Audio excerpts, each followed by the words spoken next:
That Kind of Love. Starring dyan, si David Licauco at si Barbie Fortesa. Grabe yung chemistry nila sa screen. Tilian ng mga tao. Diba? May ginagamit lang ni Eric si Bimbi. Kung ipipilit nila, Eric, okay. Ginagamit, okay. Nakakaloka ito, Loy, no? Magkakamag-anak nag-aaway. May pisikalang naganap. Pag hindi pa siya tumigil, magsasalita na talaga ako. Di ba dati ino-operate ka niya ni DJ mo? Oo. Buti ko yan, di mo siya binabalikan ngayon. Sumusobra ka? Sumusobra ka, Maria? Minsan lang naman, minsan lang. Namigla ako. May inuus dito, tapos sumatawa. Hindi.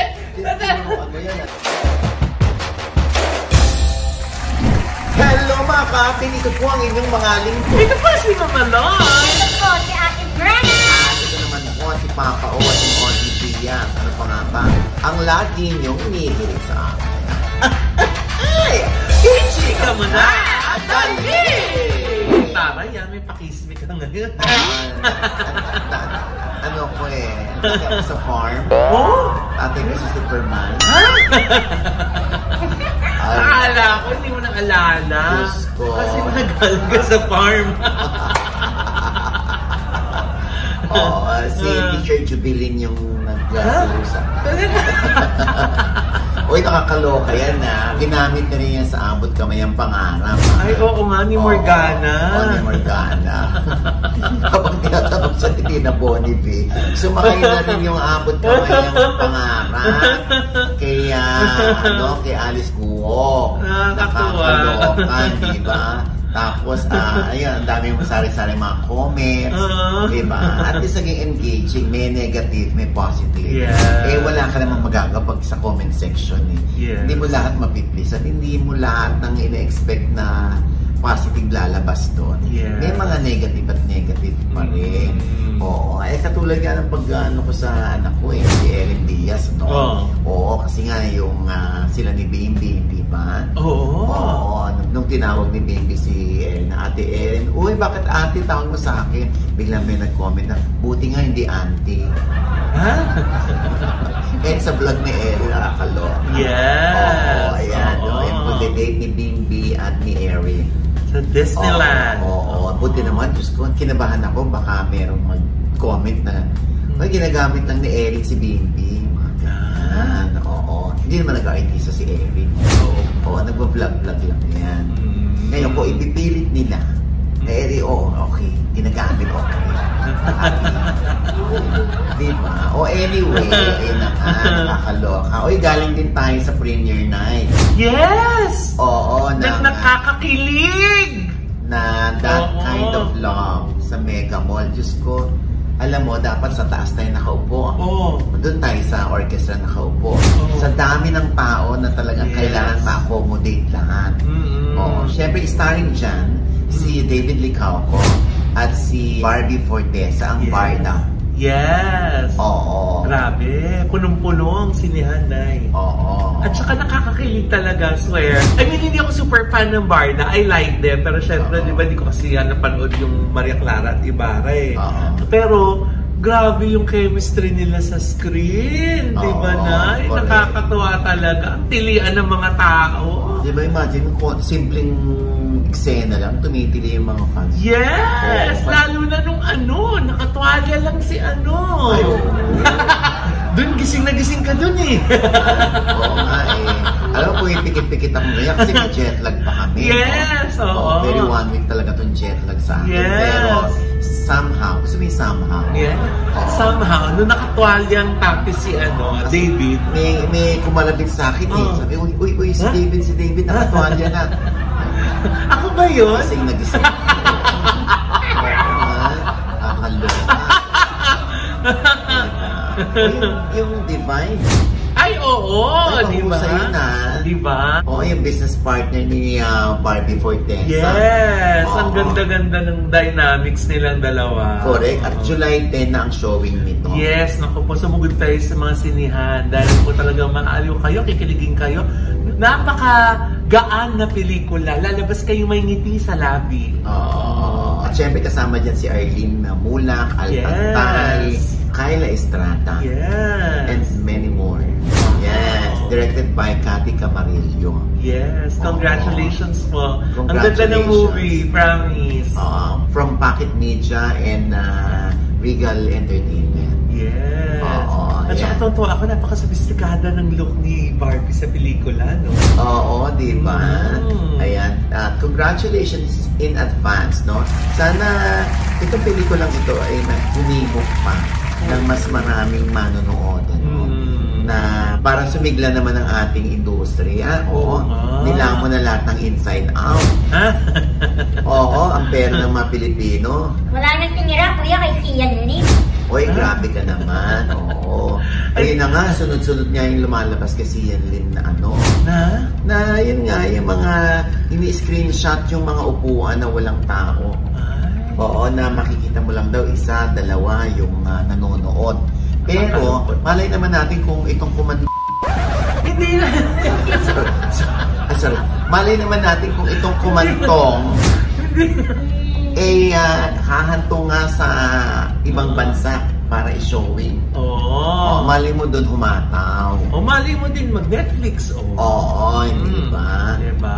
Pero syempre, ayun na nga, mahina nga. Mula doon sa pelikula ng Playtime at dito sa Kumantong. Kinakabahan ako pag babanggitin mo yung title. Bakit? Kasi nga Kumantong. Pero hindi na, tama nga yung sinasabi mo kanina, na bigyan naman po natin ng chance ang Philippine movies, di ba? Na nandiyan naman po iba-ibang genre yung hinahain sa atin eh. So yung mga mahilig mag-horror, try nyo po panoorin yung horror movie. Baka naman matakot kayo. Yung mga mahilig din sa rom-com, panoorin nyo rin. Baka naman kiligin kayo. Gaya ng kung paano kami kinilig. Di ba? Yeah. Iba pa rin po experience sa malaking screen nyo na papanood na dumadagong-dong yung tunog, di ba? Iba talaga yung experience sa loob ng cinema. Kaya magbalik na po tayo sa mga sinehan. Pero mamaloy, iba din pag ginaw ka sa loob ng sinihan. Bakit? Ano po? Bakit? Hindi kuya, pag walang nanonood. Malamig na. Kaya pansin mo si Sian Lim. Nakabago siya. Ay, gaga. Ano lang yun? Outfit. Hindi dahil maginaw sa loob. Oo, kasi ngayon, di ba, parang kahit ang mga straight guys, di ba, parang gusto nilang i-express yung kanilang sarili. Oo, na kahit pambabae yan, kayang isuot ng mga lalaki. Yes. Oo. Kaya naman kuya, para siyang pambagong tuli. Gaga! Ano ba naman, Brenda, Fashion statement yun! Oo, yun, fashion statement. Naku, Brenda, anyway, ayan na nga, naku, ito na nga. Nakakaloka ito, Loy, no? Ano to? Magkakamag-anak nag-aaway. Sino? Nagsasagutan. Sino yan, Nay? Yun na nga, syempre, ang magtiyahin na Annie Mercado. Tsaka si Jed Madela. Kuya, sino tiyahin dyan? Sasampalin ko. Si Annie, ato ko naman talaga si Annie. Pinatulan mo naman si Brenda. Kilala ko kasi si Tita Annie. Pagka may inquiry kay Jed, sa kanya ako dumidiretso dahil siya yung manager for 23 years ni Jed Madela. Ang tatay ni Jed Madela tsaka si Annie Mercado ay magkapatid. Matagal na, kuya. Gaga, magkapatid na. Kaloko to si Brenda, Malamang since birth. Nasampalin ko to Hindi, so yun na nga. Nag-trigger itong kanta ni Jed Madela nung sabihin niya nasa Spotify na yung parang I Wish You the Worst. Ay? Ba't gano'n yung title? Oo nga, di ba weird? Parang ang pinatutungkulan pala nun ay yung kanyang auntie. Si Annie. Pinangalanan ba, kuya? Hindi pinangalanan pero nakarating kay Annie na siya yung pinatutungkulan ni Jed. Kaya syempre naglabas ng saloobin sa kanyang Facebook post itong si Tita Annie. Ano nga sabi Tita Annie dyan sa kanyang rant? Ito nga na yung part ng kanyang rant, sa kanyang post. Sabi ng isang bahagi doon, since he went public via a song, I am no longer going to keep quiet about this person. I'm naming him, don't worry. This song is about relationships, but we're not dumb to think it's not about us. The very family who took good care of him and loved him from the day he set foot in Manila. So yeah, I'm not playing the game of this ungrateful man anymore. Wish You the Worst, his new song. This song tells you so much about the kind of person the singer truly is. Title pa lang, invested on negativity na. It's full of negativity, hate, and bitterness. Always playing the victim when he is the offender. Sabi niya gano'n. Oh. Teka lang, Nay. Sabi mo kilala mo si Miss Annie. Oo. Wala ka bang alam tungkol dito sa nangyayaring gulo sa kanila? Baka sabi naman nila, kikialam mo. Ano naman? Paano mo dito? Para magbalita. Oo, hindi mo. Ano na nga? Kikialam mo. Dahil ka usap. Anyway, ito nga. Parang naghihintay lang si Tita Annie ng tamang timing para siya ay magsalita. Parang ang iniisip pa rin niya ay magkamag-anak sila. Na ang iniisip niya ay mula nang maliit si Jed ay siya na ang kumbaga napakalapit at nag-aaruga din. 23 years. Siya ang bumuo kay Jed. At yun na nga, medyo nagkaroon ng sakitan. May pisikalang naganap. Pero alam mo, ayaw ko muna magsalita tungkol to. Wow! Biglang ayaw na magsalita. Hindi. Kumbaga, andun pa rin ako dun sa sitwasyon na magkamag-anak ito eh. Yes. Mahirap mag-take sides. Lalo na baka ang ending nito magkamatiri din, magkamag-anak. Diba? Pero isa sa inano ni Tita Annie sa akin ay dinidisrespect siya ni Jed Madela. Na meron pang pagkakataon na sa sobrang pag nagalit kasi si Jed daw, sobrang galit. Siyempre si Jed hindi natin nakausap dahil July 5 ngayon nagko-concert si Jed sa Music Museum.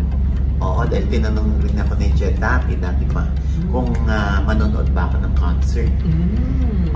Hindi na ako nakapanood dahil may jet lag ako. Yan. So, kumbaga, tidbits lang yan. Kumbaga, pasilip lang yan ni Tita Annie. Pag hindi pa raw tumigil itong si Jed, ay baka makalimutan niya magkamag-anak sila.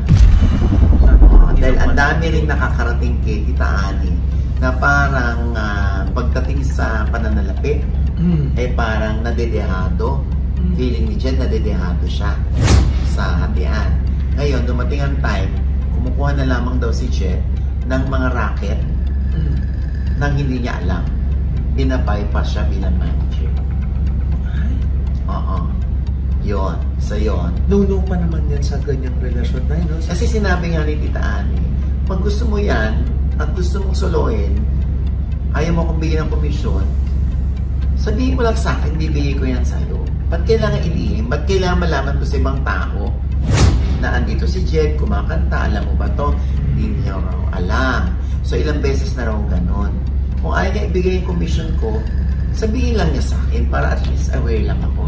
Kasi ako din po, ganyan din ako sa talents. Na pag meron kayong gustong i-racket, at ayaw nyo kung bigyan ng komisyon, pagpaalam nyo lang, diba, na kung gusto nyong solohin yan at buo ang gusto nyong makuha, kaya lang, huwag nyo akong hihinga ng tulong kapag nagka-problema kayo dyan, kapag hindi kayo nabayaran dyan, pag hindi kayo naasikaso dyan, huwag nyo akong hihinga ng tulong kasi lagi ko sinasabi sa kanila yan na pag hindi nyo ako isinama dyan, una pa lang, tapos isinasama nyo lang ako sa tuwing nagkakaroon ng problema. Mumurahin ko kayo. Ganyan ako. Hindi ka naman galing. Hindi! Hindi, diba? Ganyan lang kasimple. More than anything na, more than courtesy ang tawag doon, respeto. Yun nga, dinidisrespect daw siya. Tapos, sinisiraan pa siya sa iba. Na bigla na lang nakakarating sa kanya. Sabi niya, ako pa, OG? Diyos ko naman, may company kami ng asawa ko. Hindi naman sa hindi namin kailangan ng komisyon, ano? Pero bahagi ng manager-talent relationship. Kaya lang kung ginaganito mo ako, kung ano nung isyong ini-invento mo, sandali. Pag hindi pa siya tumigil, magsasalita na talaga ako. Pinipigilan ko lang dahil dami nag-ano sa akin, ano yan, pamangkin mo pa rin yan. Ang dami niya, nakakaloka. Ito naman parang ayoko namang dito, i-preempt. No? Hintayin natin si Tita Ani. At hintayin din natin si Jen kung ano naman ang kanyang masasabi. Sa isyong ito. Kasi sinabi naman niya ni Jen na meron siyang anxiety, ganyan. Diba? Diba may mga episodes kasi na kapag nagagalit, talagang hindi na alam kung sino yung kaharap. May ganyan. Gusto kong intindihin si Jen na siguro galing siya sa ganoon. Pero kung totoo na yung kanta, parang parinig niya, di ba? Doon sa auntie niya. Grabe yung effort, ha? Oo. Di ba? Buong production, di ba? Yung ano. Oo. Pero sana nga, since magkamag-anak sila, at ito na nga, medyo hindi na nag-uusap yung magkapatid. Si Tita Ani, saka si kanyang manong. Oo. Ayan. Siyempre, understandable naman na si Jen ang kakampihan ng tatay. Kaya lang yan ay nakakalungkot na bahagi.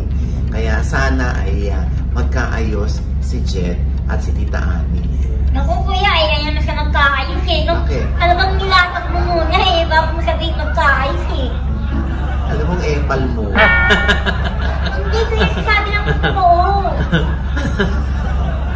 Siyempre alam mo yung lahat ng size ng storya. Oo nga. Ba't tayo nandito? Ikaw, sige Brenda. Tanungin kita, ayaw mo sila magkaayos? Hindi kuya, gusto din. Gusto ko sila magkaayos. Talagang ginanong pa ako Tapos yun din ang ending mo no?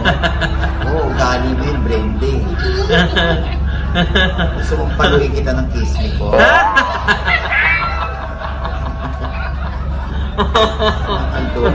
Mamaya, gawang ka ni Nani ng kanta. Gusto mo yung kumantong. Ay, nako. Ito pa, isa pa yung nagkakasira. Di ba? Si DJ Mo, tsaka si Chopper, yung kanyang jowa. Ano bang kwento to? Bakit maraming kalmot si DJ Mo? Ayun nga, feeling nga ng mga netizen dahil nga yun dun sa pag-aaway ng mag-asawa. Physical. Oo. Ano nga naman na emotional, kuya? Nagkaroon nga ng kalmot Natural physical. Bagay gusto ko. Sumusobra ka, Brenda. Minsan lang naman, minsan lang. Damit lang ako. Tapos tumatawa. Hindi ko tinukuha. Nagatawa ko. Bigla ako, kuya, sorry. Ano yung sabi mo?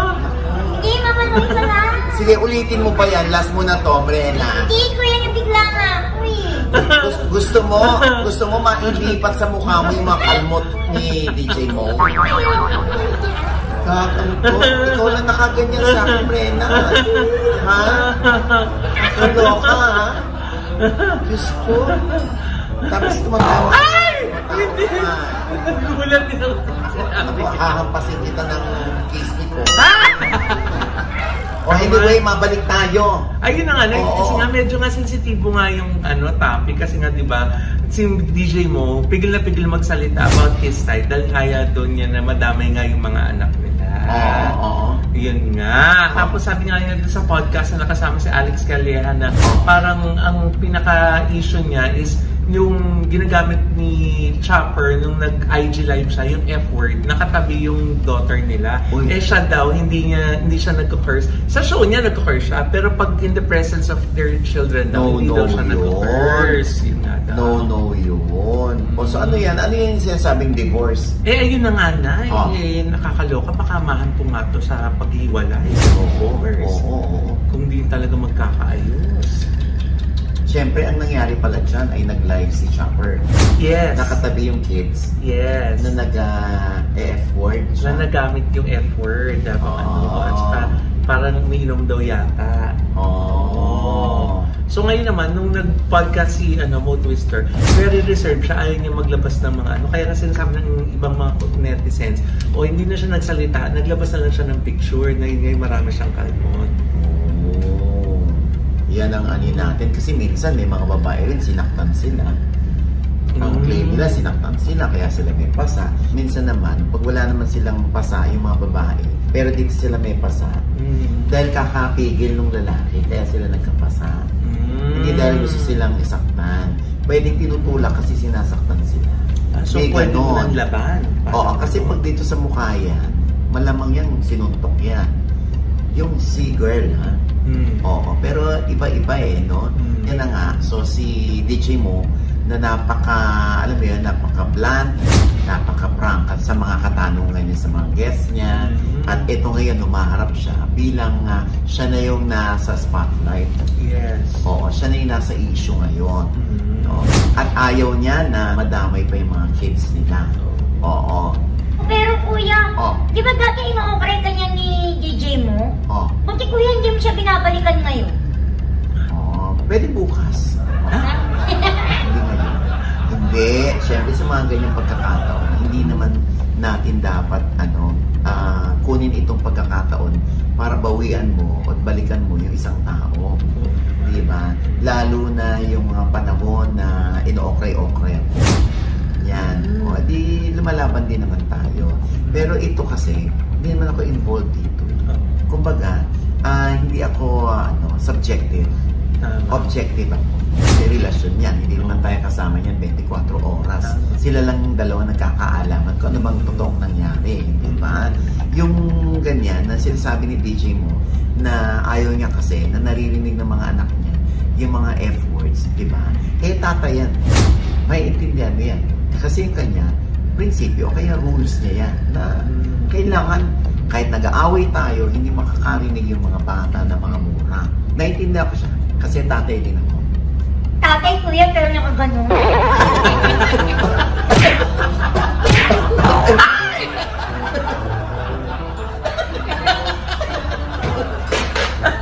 Oo. Nasisira yung mga opinion ko yung bakit Rena. Huwag ka kasing gumanon. Dapat ganon.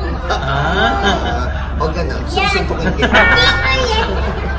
Makaloka. Anyway, sana magkaayos si DJ Mo at si Chopper para sa mga... Kuya, yan kaya naman magkakaayos eh. Nilatang mo na naman. Alam mo, epal-epal mo talaga. I'm serious now. Seryoso ka ba talaga? Alam mo, gusto mo maramdaman ang kamay ni Hilda.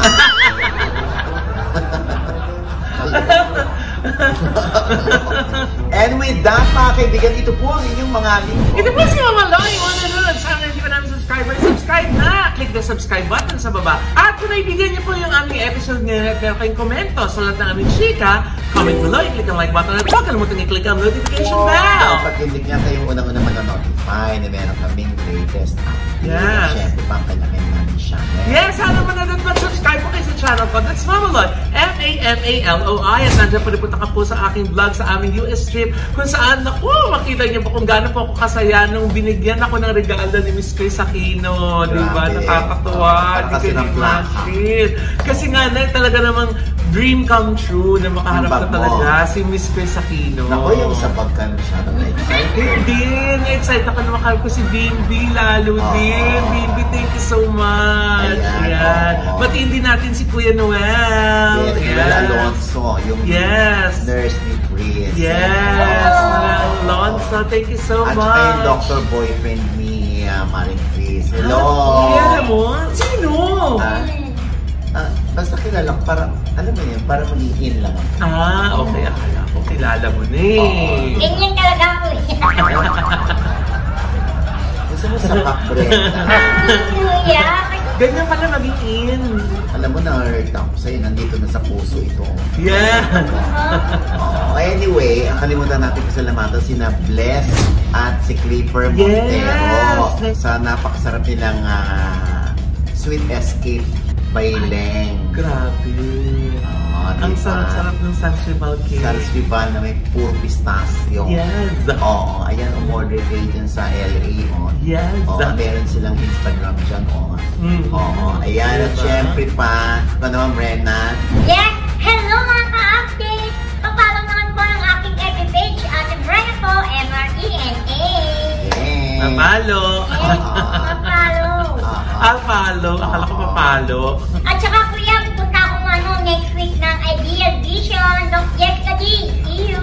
Yeah. At saka kuya, wait lang muna. Kay din kay Doc LJ Libatike of Smile Creation. Wow! Hi, Doc! Ayan, hi, Docs. Ayan, at syempre pa, ang aking panayang pa rin kay Chris Aquino. At kay Bilby, no? Yeah. Napatok sa masa. Diba? Syempre, meron akong bagong vlog. Wow! Starring si Josh Mojica ng Kangkong Chips. Abay, itinura ko dun sa sa loob ng kanyang factory. Wow! Kung saan merong 10 million worth ng machine. Wow! Para mas marami silang magawang Kangkong Chips. Wow! Kaya may gagawin din siyang pelikula.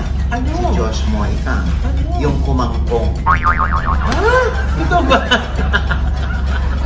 Hindi. Basta, eto. Bakit may impression ang mga tao na mayabang si Josh? Kung sinasabi po nila, medyo mayabang yung tunog ng pagsasalita ko. Kasi po, more on real talk. Alam na alam ko po kung ano yung gusto ng mga bata ngayon. So, ganyan na ba lagi ang bihis mo? Yes, corporate attire. Pag may interview ka. Hindi naman yan parang kayabangan, Siyempre, i-defend mo yung diskarte over diploma. Kung itanong kasi nila yun, parang ang dali kunin parehas. Di ba po? I think bukod po sa I influence young people dito sa social media na magnegosyo, ayusin yung buhay nila, etc. Tingin ko pa entertainer din ako, Mama Ochi. So, ano yung gusto mong i-correct na maling impression sa'yo? Na mayabang po. Pero tingin ko naman, medyo mayabang po talaga. Ayan! Naku, talagang dyan yung malalaman kung bakit parang ang angas-angas niya. Maraming nayayabangan sa kanya. Sasagutin niya sa OGDS Inspires na nasa I1PFC na rin po, ha? At syempre, sa July 12 naman, yan, ang J-Heart Music. Ang It Must Have Been Love, na concert, dyan sa Music Museum. Sila po yung banda na lagi na-viral at ang boses nila ay parang tunog Hollywood. Hollywood artist. Si J-Heart yan. And the Antidote Band, kasama si Era Covers. At syempre ang front act dyan ay si Bea Ortega. Tsaka si Karen Keng. Yung when I was young, I'm listening to the radio. Waiting. Ganun yun. Diba? Ayan. Music Museum po yan. July 12. 8 p.m. Yung mga wala pa ticket to me. Yan! Ayan po, ticket to me, ha?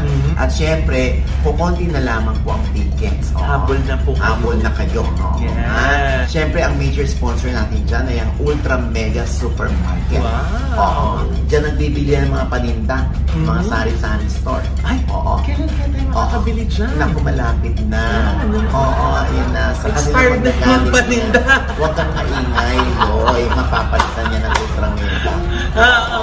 Syempre, ay, ang NB. Skin, beauty, galing ako dyan kanina. Meron silang bago. Naku, nakalimutan ko yung pangalan basta anong ginawa sa mukha ko, parang may nilirelax yung mukha ko. Makikita pala dun sa machine na i-stress kayo. Stress. Pag nasasaktan kayo, yung stress. Yung bahagi ng stress ng mukha mo. Maganda. I-try niyo yan. Ang dami na pupunta dyan dahil sa atin. Sa US nga, saan kayo napupunta? Ito yung mga taga-NV. Di ba? Meron na isang bumati sa akin. Sabi, ang ganda po lang yung person dahil sa NV, no? po ay sa Mother Ignacia, tapat lamang po ng ABS-CBN. At napakarami na yung mga upcoming na promo ngayong July. Tutok na po kayo, bisitahin niyo kanilang mga social media accounts. Yes. Diba? At syempre, nice natin batiin ng happy birthday si Chef Jen C. Flores ng Heavenly Dessert. Chef Jen, maraming salamat ha. Ng District 1. Yes! Gusto niya mga banda ng mga sosyano na banda. District 1 sa BGC. Yes! Chef Jen, happy birthday. Happy birthday! At sa pamangkin ko si Joy Ann Averia. Happy birthday! Batiin lang din natin si Miss Tats Lee ng Acropora Cebu. Babalik kami dyan ha. Miss na namin. Pinakamagandang napuntahan natin, ano? Yeah. Sa Cebu, no? Yung harap niya, yung beachfront niya, talagang Diyos ko, parang ikaw na may-ari. Diba? Parang wala kang kapitbahay. Di ba? Ang saya-saya. Siyempre, ang sasarap ng pagkain. Pati yung Ay! Ano ba yun? Yung kanilang tea. Sarap. At ang mga pilas nila, bongga. Mag-inquire na kayo sa Acropora Beach Resort. Diyan lamang yan sa Medellin, Cebu. Yan ha. At syempre, pag nasa city naman kayo, gusto nyo ng hotel, Cebu Grand Hotel. True. Saan sa baba, nandun na yung mga Starbucks, coffee shop, fast food, yan. Ha? At syempre pa, get well soon, Daddy Dodong Dauchua. We love you, Daddy. Pagaling ka. We pray for you, ha? At saka get well soon din sa pinsan ko si Kuya Sunny Bautista. Kuya Sunny, get well soon. Get well soon po. Ayan, at syempre pa, ito pa rin po ang yung lingkod. Pampawasin OGB yan. Ang lagi nyo sasabi at nagpapaalala sa inyo na sa tuwing gigising po tayo ng umaga, wag na wag po tayong makakalimot, ha? At pasalamat sa Panginoon dahil tayo kanyang binati. Ginising. Dahil tayo kanyang ginising, ibig sabihin, may mission pa rin po tayo sa buhay. Sabay sabing, every gising is a blessing! At ano pa nga ba ang lagi nyo inihilig sa amin? Ichika mo na! Dali! Grabe siya! Grabe ka, Rena! Nabigla lang po. Hindi na mauulit yun ko eh. Anong tinuro? Hindi! Hindi ko kaya yung tinuro, no? Kasi baka nung